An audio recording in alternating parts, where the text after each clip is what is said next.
Salam jumpa sahabat Verbum Domini yang terkasih. Semoga kalian semua dalam keadaan yang sehat. Sampai dan saat ini kita semua masih tinggal dalam satu situasi yang sama, satu kecemasan yang sama karena wabah COVID-19. Walaupun sudah ada perubahan ke arah yang lebih baik, tetapi kita harus tetap waspada terhadap kemungkinan-kemungkinan yang akan terjadi akibat wabah COVID-19. Sembari kita terus berdoa agar dunia kita ini dapat pulih secara total dari wabah virus ini. Sahabat Verbum Domini yang terkasih, sekarang kita telah berada pada hari Kamis dalam pekan Advent yang kedua, bahwa kedatangan Tuhan yang kita nantikan semakin mendekat. Dan bacaan suci hari ini, terutama dari bacaan Injil, mengajak kita untuk mempersiapkan diri dengan lebih baik menyambut kedatangan Tuhan Yesus. Marilah saudara-saudaraku yang terkasih, sebelum kita merenungkan lebih jauh bacaan suci hari ini, kita mendengarkan sabda Allah bagi kita di hari ini.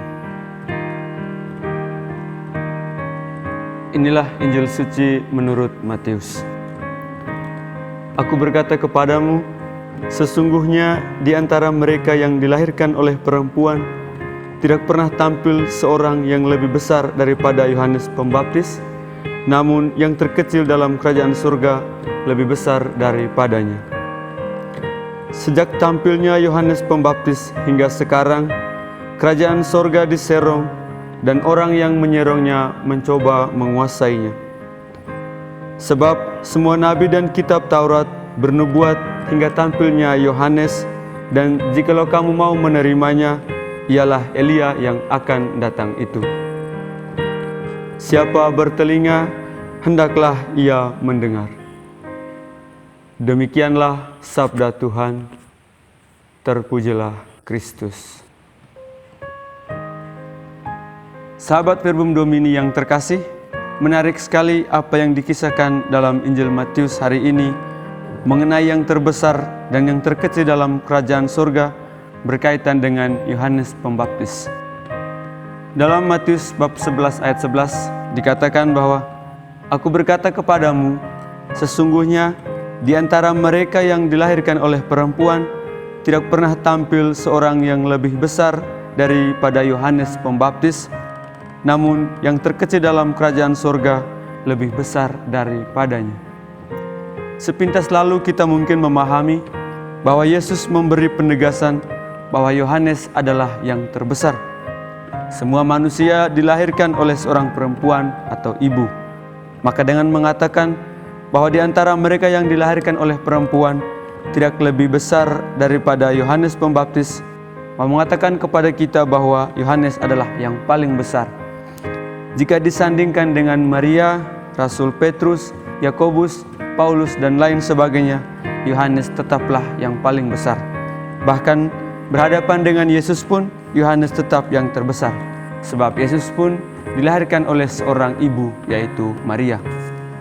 Tetapi apakah seperti itu? Tentu tidak. Untuk memahami kata-kata Yesus ini, kita harus melihat konteksnya, bahwa Yohanes adalah nabi terakhir yang memberitakan kedatangan Kristus. Dialah yang mempersiapkan jalan bagi kedatangan Kristus. Yohanes menjadi nabi penutup dalam perjanjian lama, sekaligus ia membuka pada perjanjian baru. Sebab setelah Yohanes Pembaptis, tampillah Yesus yang menggenapi seluruh nubuat para nabi. Begitu pentingnya peran Yohanes Pembaptis, sehingga Gereja Katolik merayakan hari kelahirannya di samping Kristus dan Bunda Maria. Sahabat Verbum Domini yang terkasih, dengan demikian jelaslah bahwa Yohanes Pembaptis yang terbesar di antara semua manusia yang dilahirkan oleh perempuan harus dimengerti bahwa dia adalah nabi yang terakhir, yang terbesar dari semua nabi, karena dia mempersiapkan jalan untuk kedatangan Kristus sendiri. Kemudian apa pesan Injil bagi kita hari ini sebagai pegangan kita dalam perjalanan kita menghadapi segala kemungkinan-kemungkinan yang terjadi di hari ini? Kita belajar seperti Yohanes Pembaptis. Ia dikatakan menjadi yang terbesar oleh Yesus adalah karena kerendahan hatinya. Dengan segala tindakan profetisnya, Yohanes tidak menjadi orang yang tinggi hati. Tetapi ia yang datang kemudian daripadaku lebih berkuasa daripadaku, dan aku tidak layak melepaskan kasutnya.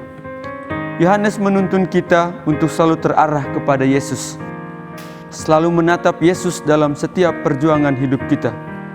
Kebesaran dan kekuatan yang kita miliki adalah berasal dari Yesus, Putra Allah.